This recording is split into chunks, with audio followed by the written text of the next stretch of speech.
When an 11-year-old boy stood before a crowded courtroom and pointed a trembling finger at the very people sworn to care for him, the judge thought it might be just another desperate plea. But when the boy rolled up his sleeves, revealing bruises that could no longer be ignored, a hush fell over the room. Hearts clutched in shock. Noah sat alone in the back row of Miss Turner's homeroom class at Boneville Middle School. He was a slight boy with messy dark hair and wide, watchful eyes. On that cold Monday morning in late September, he hugged his backpack to his chest, his plain blue polo shirt and khaki pants hanging loosely on his thin frame. When he placed his bag on the desk, Miss Turner immediately noticed the faint, week-old bruises on his arms. She swallowed her concern for the moment, hoping for an innocent explanation, but the way he kept his head down spoke volumes. Throughout the day, she observed him more closely, looking for signs that the bruises were from a simple accident. But the more she watched, the more she noticed how he flinched, as if expecting to be struck for the slightest reason. At the end of the day, as he quickly gathered his things, she gently approached him. "How was your first day?" she asked warmly. "It was fine," Noah mumbled, not meeting her eyes.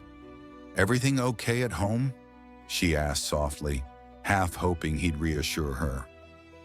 He hesitated, lifting his gaze briefly before looking away. "It's okay," he muttered before quickly leaving.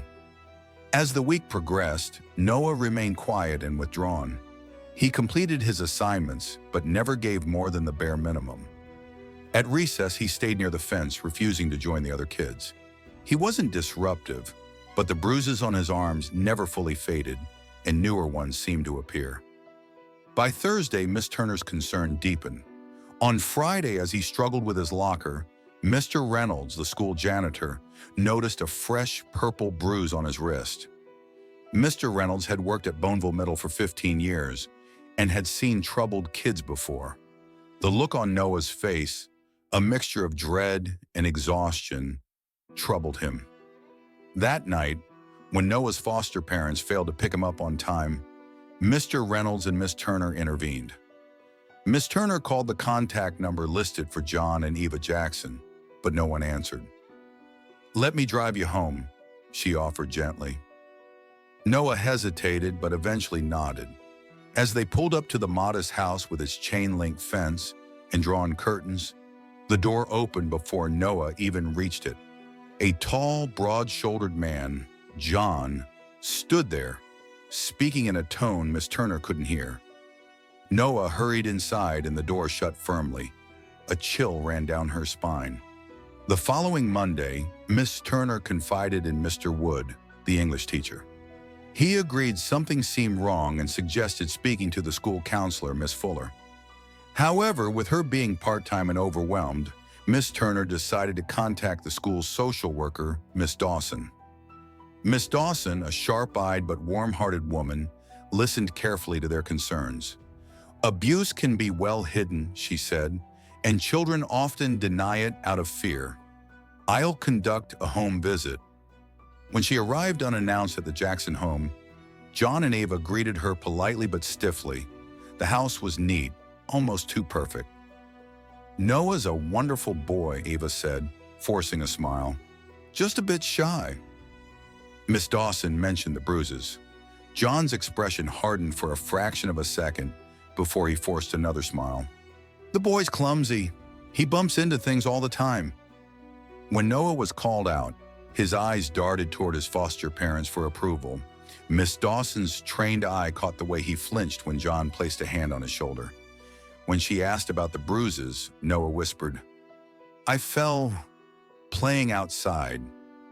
It wasn't enough to remove him from the home immediately, but it was enough to keep investigating. At school, Noah's teachers and Mr. Reynolds kept a closer watch. Mr. Reynolds checked in with him daily, asking simple questions in hopes that Noah would eventually open up. Then one cold October night, everything changed. It was well past school hours when Mr. Reynolds found Noah huddled near his locker, knees to his chest. "Noah," he asked gently, "what are you doing here?" Noah's red-rimmed eyes met his. "I can't go home," he whispered. A wave of alarm washed over Mr. Reynolds. Why not? Noah shook his head. Please, just let me stay here. I won't bother anyone. Mr. Reynolds hesitated, then pulled out his phone, dialing Miss Dawson's number. Within an hour, Miss Dawson and Miss Turner arrived. As they sat with Noah in the principal's office, he finally admitted, "They get angry. They hurt me." That night, Noah was taken to a children's shelter for his safety. The next morning, the authorities removed him from the Jacksons' custody. John and Eva were furious, calling the accusations false, but the investigation was now fully underway. Weeks passed, and Noah struggled with anxiety. Though safe, he feared being placed in another abusive home. One day, Mr. Wood made a life-changing decision. "Let me foster him," he told Miss Dawson. "I have a spare bedroom, and I can take care of him." After a rushed but approved home study, Noah moved in with Mr. Wood. The adjustment was difficult. He had nightmares, flinched at sudden movements, and hesitated to believe he was truly safe. But slowly things improved. He started eating better, engaging in school again, and even befriended a kind girl named Olivia. Then one night, disaster struck. John and Eva, out on bail, broke into Mr. Wood's house. John grabbed Noah, dragging him out as Eva smashed the phone to prevent calls for help. Mr. Wood tried to stop them, but was injured in the struggle. By the time the police arrived, Noah was gone. A frantic manhunt ensued. For 4 terrifying days, Noah was held in a cold basement, bound and barely fed. Finally, the FBI tracked John's call to an old farmhouse. A SWAT team moved in. In a dramatic rescue, agents subdued John and Eva, freeing Noah. Tears streamed down Noah's face when he saw Mr. Wood at the hospital. "You're okay," he whispered, barely believing it. "You're safe now," Mr. Wood assured him. "They're gone." This time, John and Eva were permanently imprisoned. Noah returned to Mr. Wood's home, but recovery was slow. Therapy helped, as did the unwavering support of Miss Turner, Miss Dawson, and Olivia. One spring morning, Mr. Wood sat Noah down. "I want to adopt you," he said, "if that's something you want." Tears welled in Noah's eyes. "Are you serious?" "Yes." A soft, broken sob escaped Noah's lips as he nodded. "I want that." The legal process took time, but by early summer, the adoption was finalized. In the courtroom, the judge smiled warmly. "Congratulations, you are now father and son." Overcome with emotion, Noah threw his arms around Mr. Wood. Applause filled the room. Miss Turner, Miss Dawson, Mr. Reynolds, and Olivia all watched with teary smiles.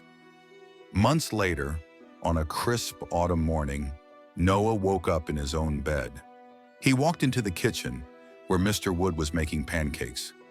"Morning, Dad," he said shyly, still getting used to the word. Mr. Wood turned, beaming. "Morning, son. Hungry?" For the first time in his life, Noah felt truly safe. He had a home, a family, and a future.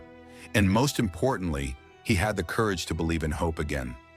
If you like this story, give the video a thumbs up and subscribe for more.